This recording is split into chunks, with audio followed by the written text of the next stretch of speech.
Well, good evening, everybody. I'm back for another concert. Thanks for joining me tonight. Tonight's performance is called A Night of Stride Piano. I have done concerts in the past where I tried to emphasize the fact that I am also a jazz pianist and not just a ragtime pianist. Stride was the form of early jazz piano played by a lot of the African American pianists on the East Coast, the 1920s and 30s primarily, and I'm going to tell you more about it as we go along. But to start the concert, a piece by one of the first of the Harlem Strut piano players. He was really more of a ragtime player in this case, but he was one of the first black artists in Harlem to have his music published, and his name was Lucky Roberts. His first two pieces came out in 1913, Pork and Beans and this rag, which is called the Junk Man Rag.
Thank you very much.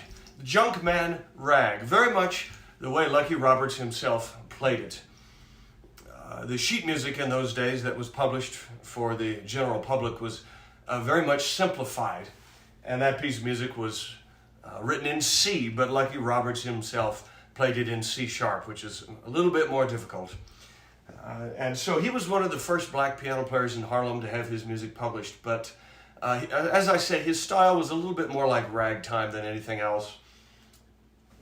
The man who really pioneered the stride jazz piano genre was James P. Johnson. In fact, he's called the father of stride piano. And if you don't know his name, I guarantee you know at least 2 or 3 of his hit songs. The Charleston and Old Fashioned Love and If I Could Be With You 1 Hour Tonight. But the piece that he wrote that really became the great showpiece in the stride piano genre was Carolina Shout. So I'm going to play that for you next. It was first heard on a player piano roll in 1918. In fact, he made 2 piano rolls of the piece and then made his first phonograph record of the piece in 1921. The way he played it kind of changed over the years. I learned it originally from the 1921 QRS piano roll, which was not the first version of it. But that's just a little bit of unnecessary history. Here we go with the piece that is sort of considered the maple leaf rag of stride piano. Carolina Shout. As Kitten on the Keys is to novelty piano, this piece is to stride. Carolina Shout.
Thank you so much. Carolina Shout, the great standard of stride piano. It may seem like I'm staring into the distance sometimes, but I'm just reading the comments here on the chat. That piece is called Shout because, again, a lot of this music came from the world of African American culture, and That includes the ring shout, which was something that was popular in black churches on the East Coast and the Deep South, which includes a lot of repetitive rhythms and call and response patterns, which you can hear in this piece of music. That's where James P. Johnson got some of these ideas. Now, even during the original period, the great stride piano players would not have played one instrumental piano piece after another. They would have played show tunes, waltzes, other jazz pieces in that style. And so we're going to do a piece now that technically it's a show tune, although it's hard to imagine it as such today. This is from the Eubie Blake Noble Sissel show, Shuffle Along, which is one of the first successful all-black shows on Broadway in 1921. It's a funny song called If You've Never Been Vamped by a Brown-Skinned Gal, You've Never Been Vamped at All. And this definitely has elements of the stride piano style, and my version is partly inspired by the James P. Johnson piano roll. Here is If You've Never Been Vamped by a Brown-Skinned Gal, You've Never Been Vamped at All.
Thank you very much. If you've never been vamped by a brown-skinned gal. Well, that tune was written by Eubie Blake, who was another pioneer of this style of music, but more like Lucky Roberts in that his music would really be closer to ragtime than stride. Stride, I have always considered a form of jazz, and as you could hear in that last performance, it's more improvisatory than ragtime. Really, one of the few differences between ragtime and early jazz is that in the early jazz you can take a little bit more liberty with the music, liberties with the melody. So at this point in the concert, I usually announce that I do accept virtual tips for these performances. All you have to do is send in a tip on PayPal or Venmo. The information is in the chat. and the postings on all 3 websites. If you want to help me out with my career a little bit, that's an easy way to do it, and that's one of the reasons I do these virtual concerts every Sunday night during the winter season. So let's see, what's next on my list? Well, I need to slow it down a bit, and I'm going to play for you what would probably be considered the only stride piano waltz. Well, yes, you could play waltzes in this style, and there are others like I suppose Fats Waller's Jitterbug Waltz would count, but this is a very unusual piece. It's one of a kind, let's put it that way. And I was looking in Scott Brown's book today on James P. Johnson. It dates all the way back to 1918, believe it or not. There were 2 piano rolls of this made, just like Carolina Shout. But the piece is called Eccentricity, a waltz by James P. Johnson. Here we go.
Thank you so much. Eccentricity Waltz by James P. Johnson.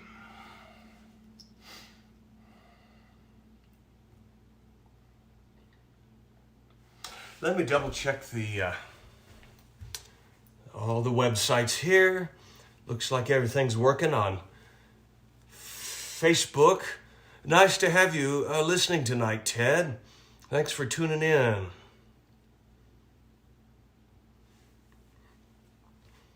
Oh, and Brooks Christensen from Texas. Thanks for listening tonight, Brooks.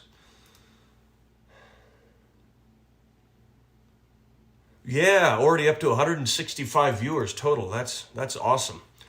Got about 4 people on Twitch too, believe it or not. Yeah.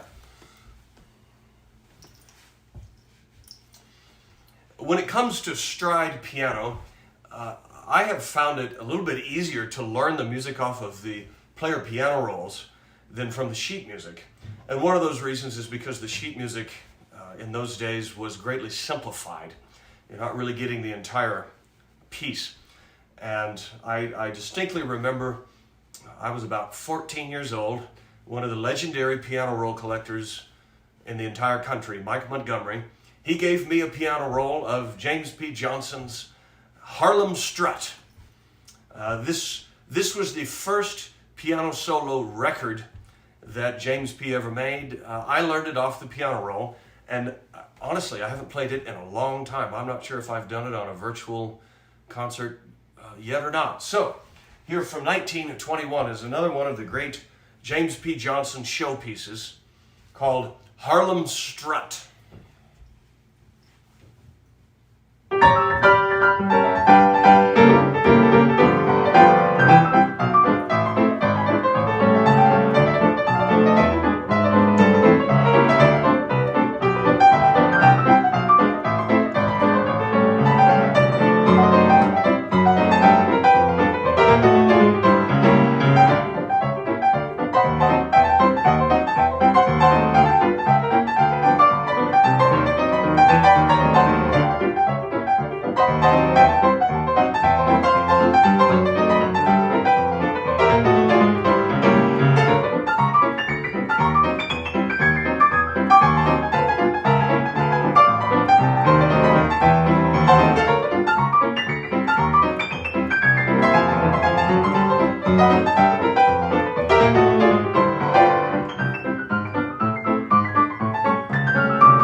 Thank you very much. Harlem Strut, or at least a facsimile of it.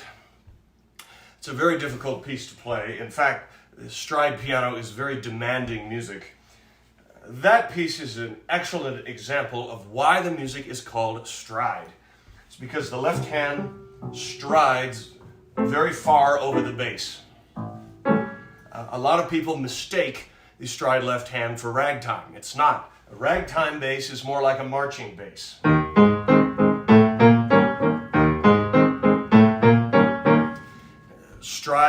The stride left hand is not what you hear in ragtime. That's more like the music of a marching band. Stride is much more like this, and you move further over the bass. You use a lot of single notes and different rhythms and so forth. That is more like stride piano, and as I said, it's a form of jazz, more improvisatory.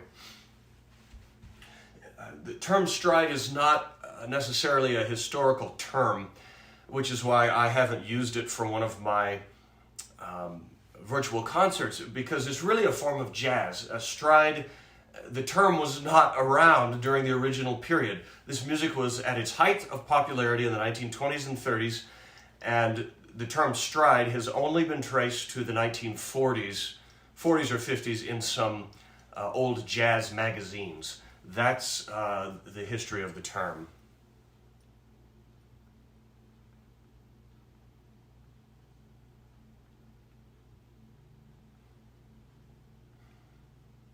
I see some requests here, but I'm afraid I don't know most of these by heart. I've never played Bach Up to Me. That's a great piece.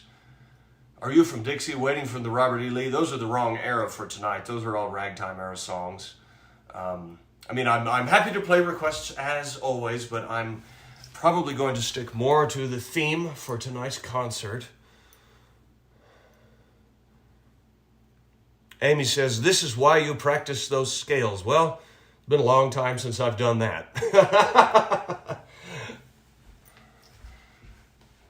No, finger breaker, Jelly Roll Morton, that's New Orleans jazz, not stride.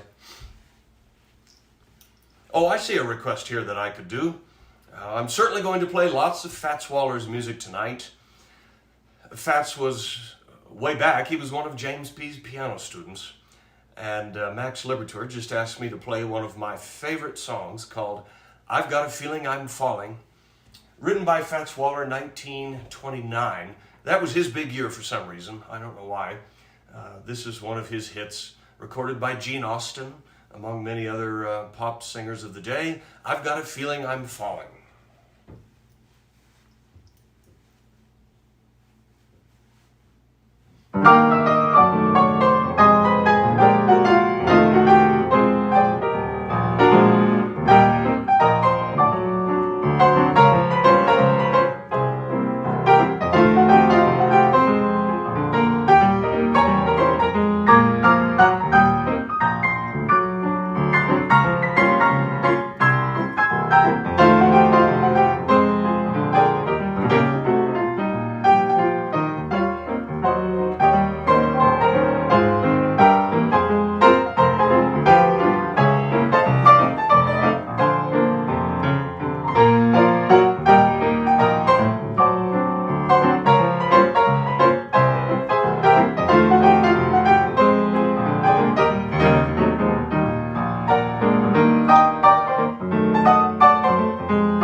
fat swaller? Well, there's going to be a lot of fat swaller tonight, actually. And it might make sense to kind of break up the program and, alternate between Johnson and Waller's music. In fact, I have two fairly rare pieces of sheet music here on the piano. James P. Johnson's tunes.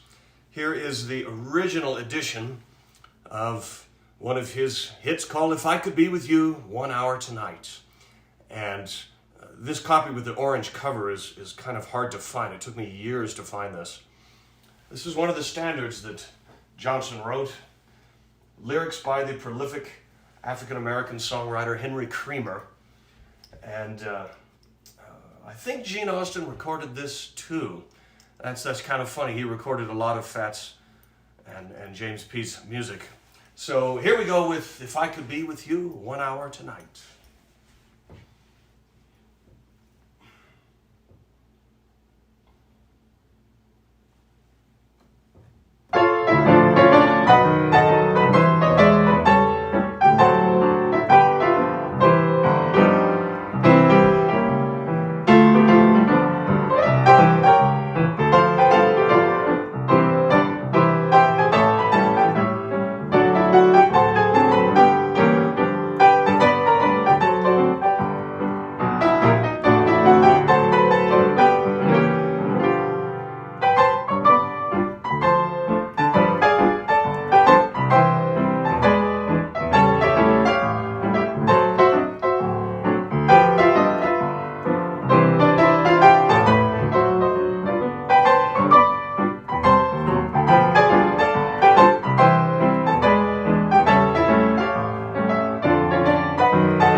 Thank you so much.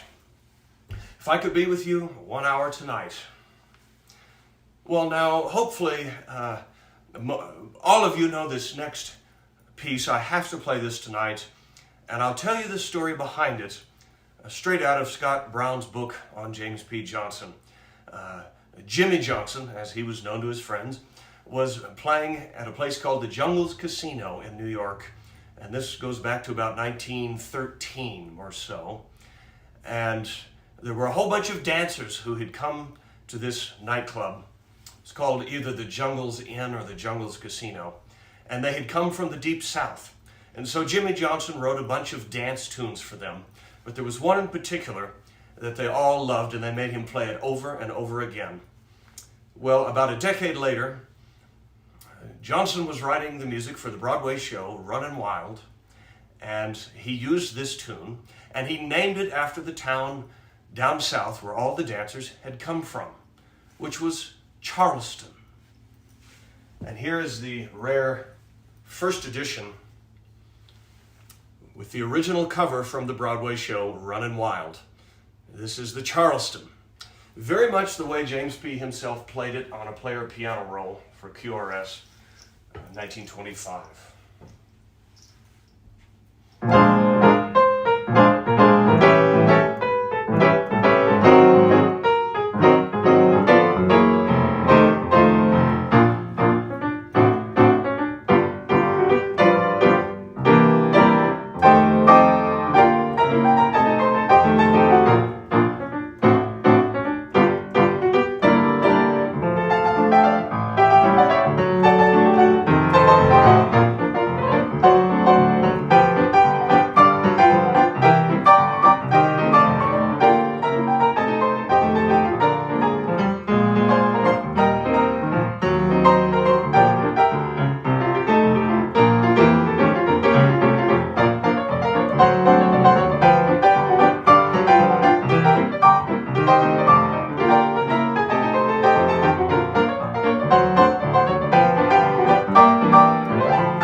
Thank you so much. That's the Charleston the way it was done in the mid-20s. Shades of 42nd Street in that melody. Gosh, I don't hear that.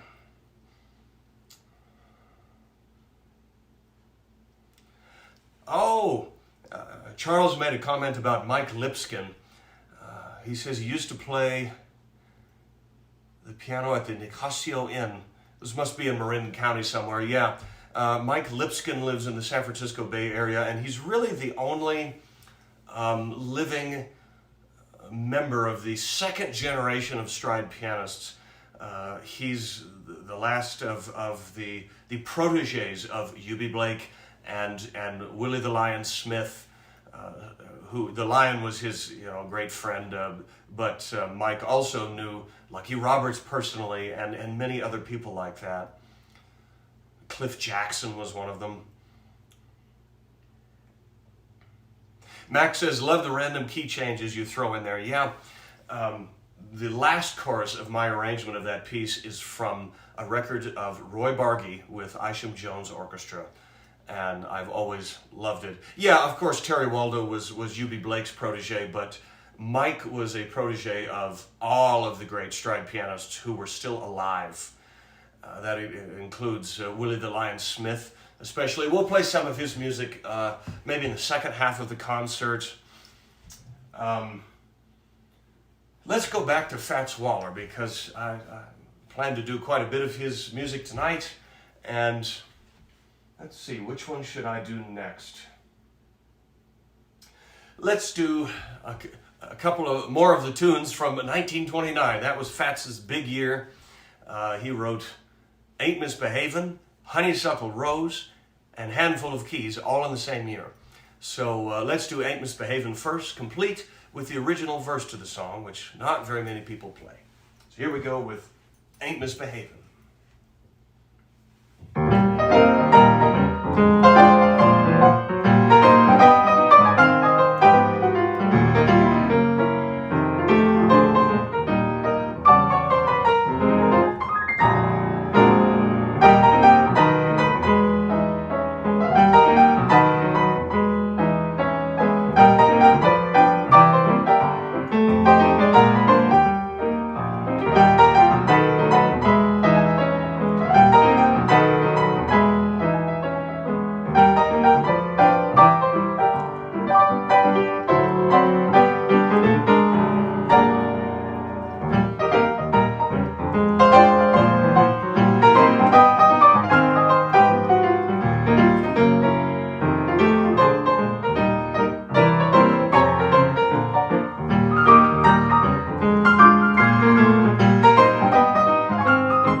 Thank you very much.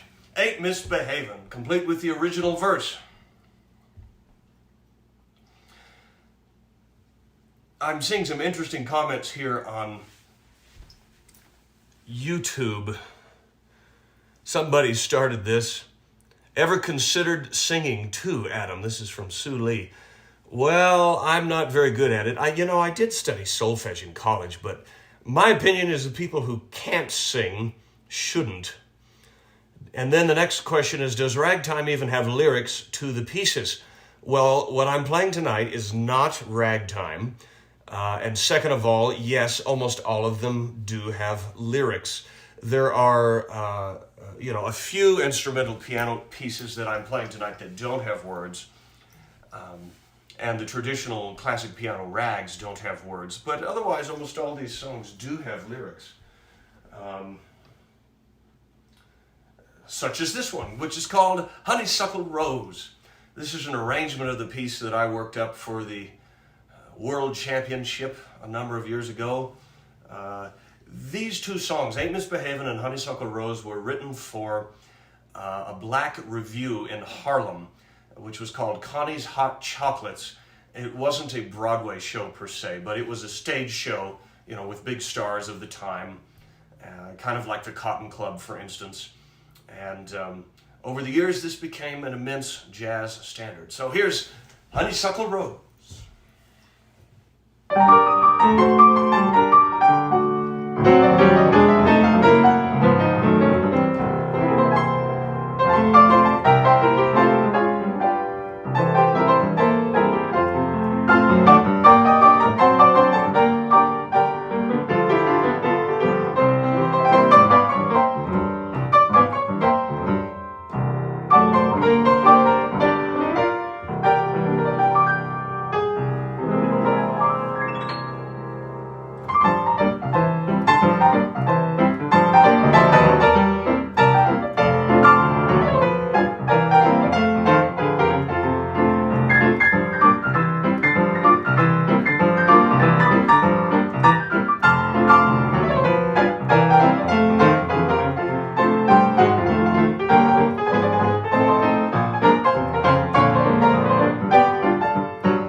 Thank you very much.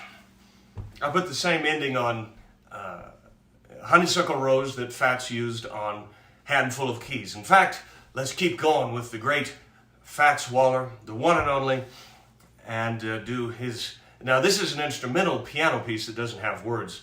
Lyrics were added to the song decades later, and I forget who actually wrote the words for it. It was in like the 1970s or 80s. And it's called A Handful of Keys. Here we go.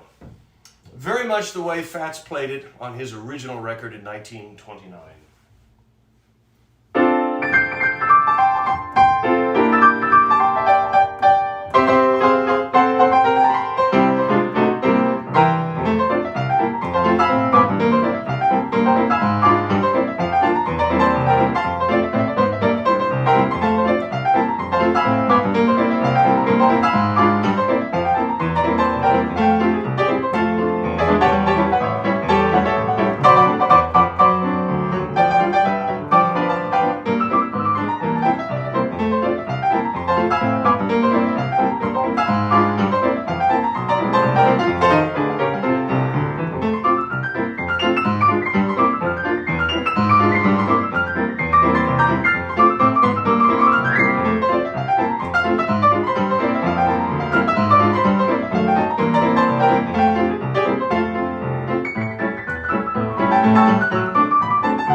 Handful of keys. Thank you very much, everybody.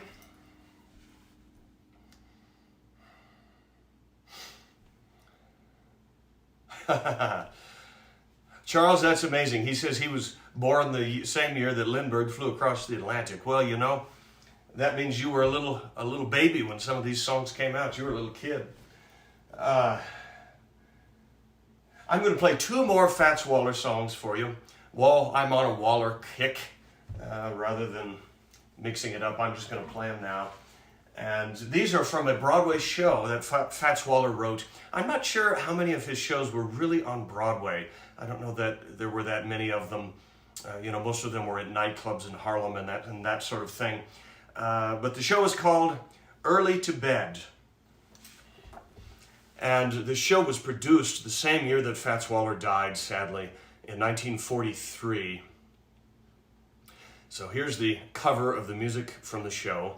There's about 4 or 5 great songs that he wrote for the show. I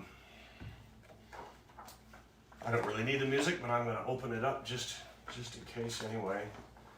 And I'm going to play 2 of the beautiful songs from this show, written just before Fats Waller died, for this Broadway show, Early to Bed, which is going to be me tonight. The first song is called There's a Man in My Life. And then the second one is called The Ladies Who Sing with the Band. Music by Fats Waller, lyrics by George Marion Jr. I don't know anything about who that was. If any of you know, let me know.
Thank you so much. A little bit of music by the one and only Thomas Fats Waller. Again, he died shortly after those songs were written.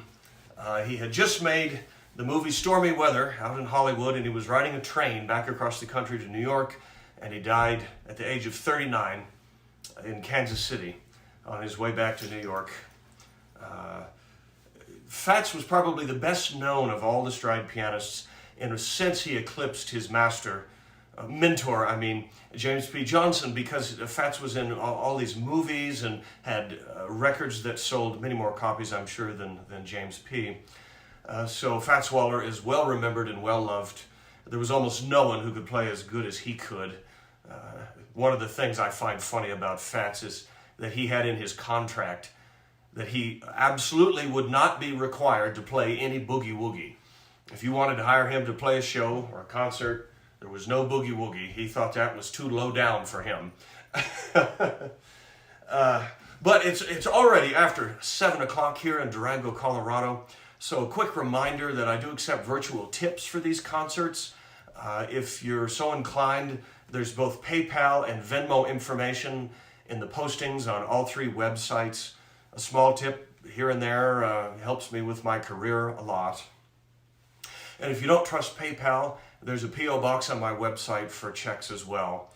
And I'd also like to remind you that I am trying to produce the Durango Ragtime and Early Jazz Festival myself. I have started my own organization to run this. And it will be the first weekend of April at both the historic Strater Hotel and the Durango Arts Center here in Durango, Colorado. There'll be concerts, seminars, silent movies, after-hours parties, meals with live piano playing, and a lot more. I've also just recently added Domingo Mancuello to the roster of musicians, so there will be now 7 musicians, including myself, from all over the country who play this kind of music. And so please join me. You can already get hotel room packages from the Strater Hotel. The tickets for the concerts and the dinners are supposed to go on sale November 19th, which is Tuesday. Hopefully that will happen. It might be delayed one more day. I have to talk to the management of the Durango Arts Center, but I will let you all know, both on my virtual concerts and through my social media, when all of that becomes available. I'm very excited to be doing this again. And now, even though I just asked for tips, I'm going to play a player piano roll.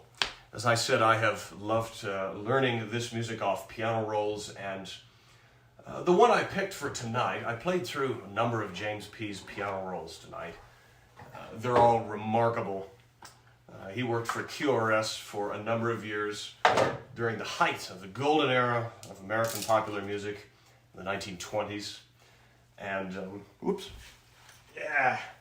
I've never been able to decide whether rubber bands on these piano rolls are a good thing or not. This is a recut. And the reason I chose this piano roll is because it's a duet between James P. Johnson and Fats Waller. They made a few records together and also at least 2 player piano rolls. So here's one of them. I happen to be lucky enough to have a recut of this piano roll.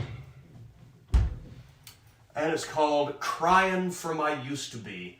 Looks like the date on this is February 1927. And when you listen to it, it doesn't really sound like 2 pianists, but I get the feeling that both Johnson and Waller did contribute to this. It's supposed to be a duet. And if you're new to my concerts, this is a 1913 Apollo player piano. You do have a little bit of control of expression with this instrument, which most player pianos don't, which is nice. Anyhow, here by the 2 kings of Harlem Stride piano, Cryin' for My Used to Be.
And that's it.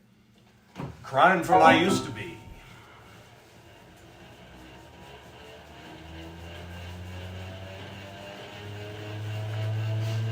Thankfully, the Apollos have automatic rewind.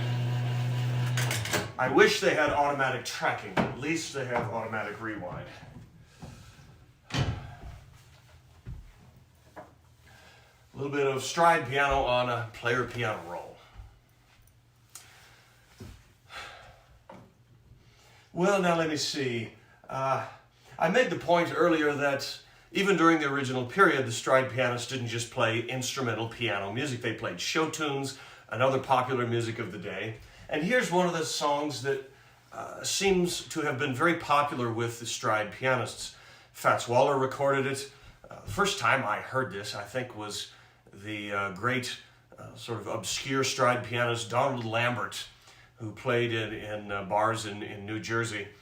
And this song is actually from a major Broadway musical comedy with music by Vincent Youmans, one of the greats of the American songbook, who wrote Tea for Two, for instance. The Broadway show is called Hit the Deck. And it was, I guess it's sort of been forgotten today, but at the time, it was popular enough that it was made into two different movies over the years. One, I think, in the early 30s, and then one in the mid-1950s, one of the great lavish MGM musicals with Debbie Reynolds and Jane Powell and Tony Martin, and Russ Tamblyn is one of the stars of that movie. I had the pleasure of meeting him just a few months ago at the Cinecon Film Festival. Anyhow, here's the original sheet music from 1927 from the show Hit the Deck, and this song is called Hallelujah. And I'm going to play it for you with just a little bit more of a few of the stride piano licks, the hot stride bass in the thirds in the right hand and that kind of thing. So here's Hallelujah.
much. Hallelujah.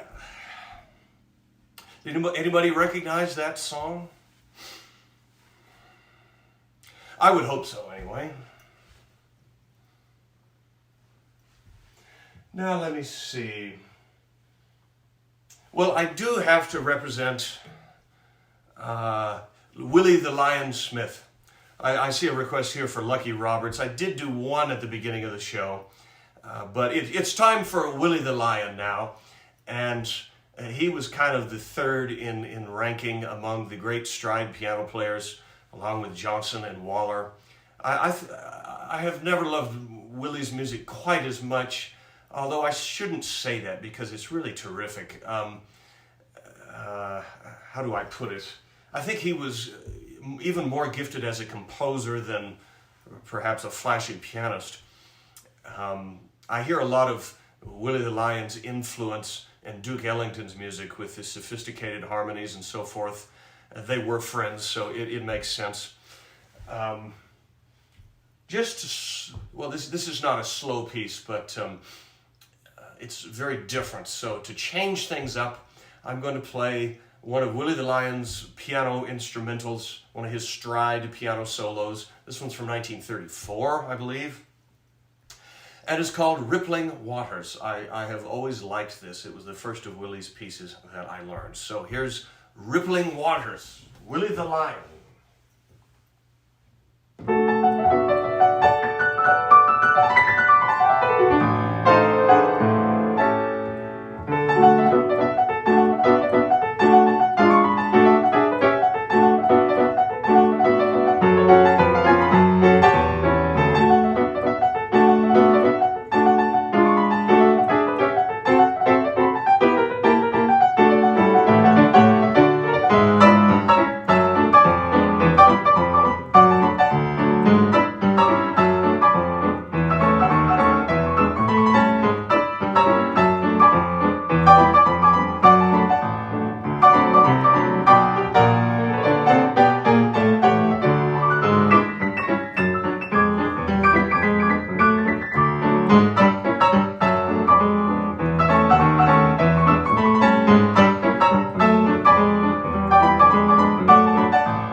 Thank you very much.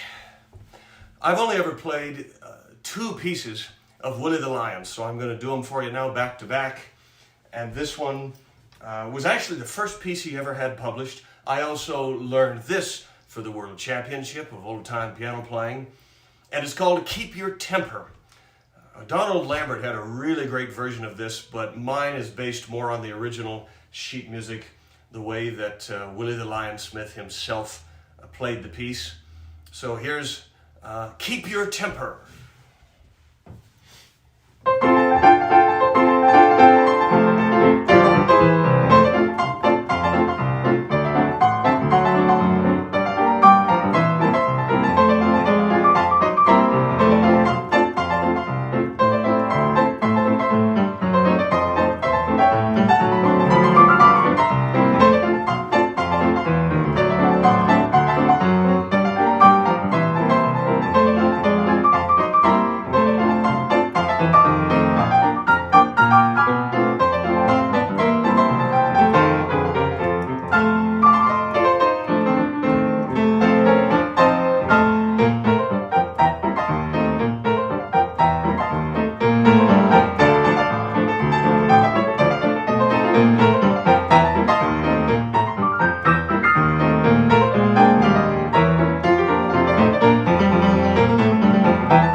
much.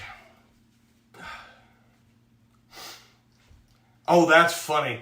Yeah, Mike says, seems like Willie the Lionsmith always had a cigar clenched in his teeth. Yeah, he did. Fats Waller was kind of the same way. For some reason today, Willie's most popular piece among the jazz festivals and ragtime festivals is Echo of Spring. And funnily enough, I've never played that particular piece. But it is a gorgeous tune. And Willie wrote so many others that are just equally brilliant.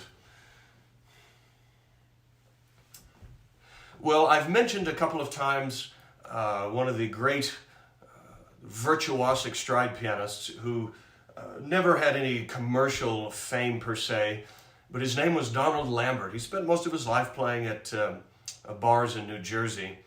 He was in a couple of early black movies. I didn't know that until the last year or two. And he was known for jazzing the classics. But I, once upon a time, learned an arrangement of an Irving Berlin song by Donald Lambert. And so here's the famous Irving Berlin song, which is from the late 1920s. It's called Russian Lullaby, but the arrangement is very much inspired by Lambert. I start out playing it as a waltz, the way it was originally written, including the verse to the song, and then I go into the Lambert style performance. So this is Irving Berlin's Russian Lullaby. You'll know when the stride comes in. I think it'll be pretty clear.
Thank you so much.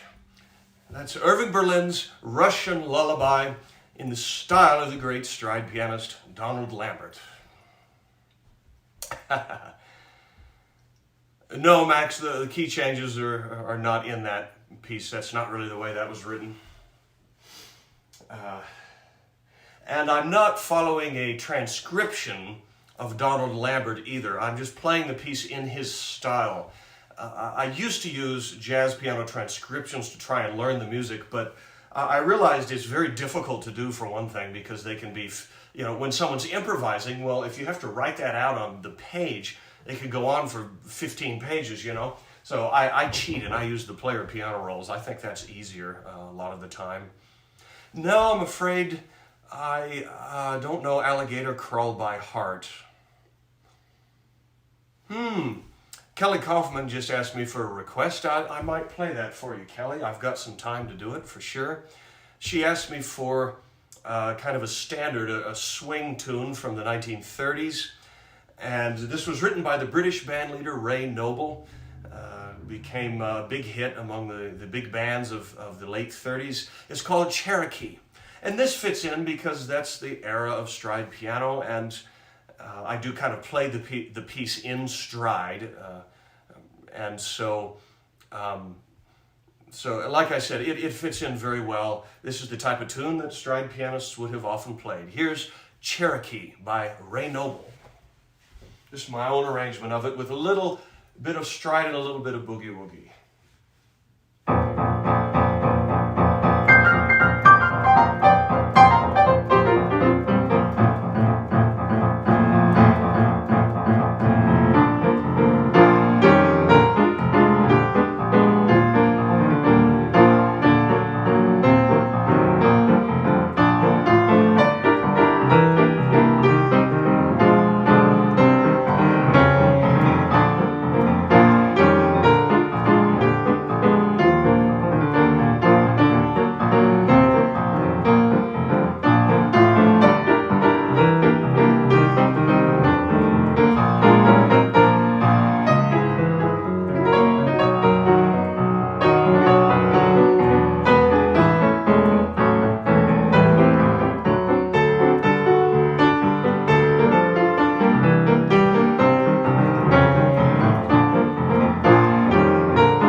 Thank you very much. Cherokee. My own little version with a bit of stride piano thrown in there. The listenership has been really great tonight. I've had well over 160 on YouTube. Let me check Facebook real quick. Yeah, Max, that sure was a fun night. When I played with TJ Muller and Matt Tolentino. I even put videos of it on my YouTube channel.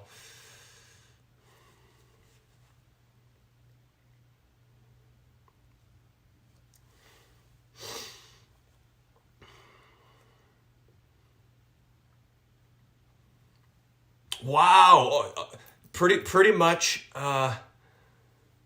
Yeah, we passed 200 viewers tonight. Thanks for counting, Amy. That's terrific.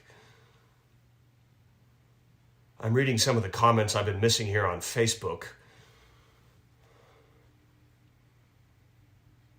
I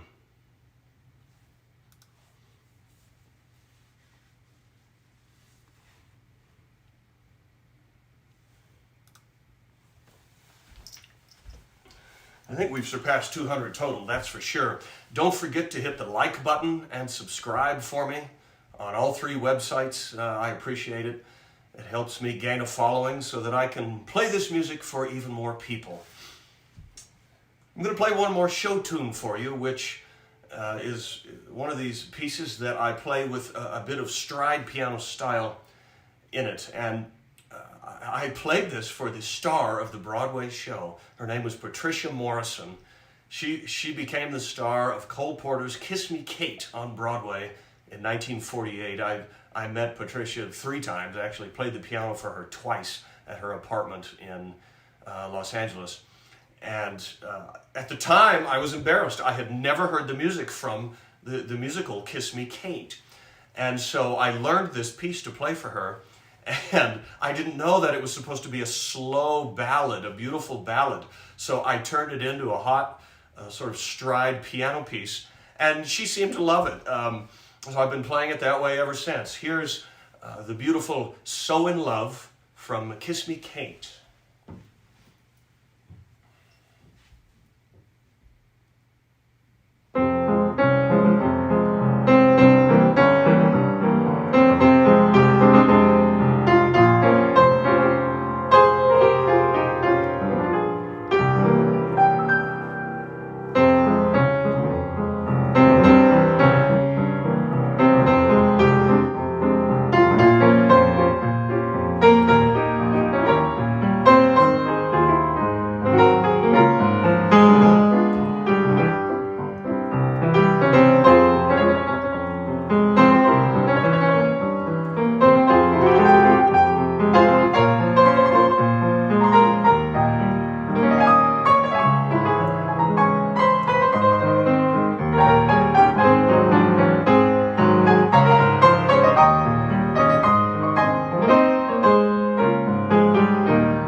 you so much. So in Love by Cole Porter, my own little stride piano version. Well, we're drawing towards the end of tonight's program. I want to thank you all so much for listening. I hope I got to a number of your requests tonight. Maybe this genre is not as familiar to you. I don't know. I don't know Between the Devil and the Deep Blue Sea. Not by heart. It's a great tune. Willie the Lion Smith used to play that. I have one more that I'd like to close the concert with. This one by the one and only father of stride piano, James P. Johnson. And it's definitely one of his more difficult instrumental stride pieces. So that's why I've saved this for last. We're going to do from about 1929, I think, the height of this era. James P.'s You've Got to Be Modernistic, but of course 1929 style. So here's You've Got to Be Modernistic.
Thank you very much, everybody.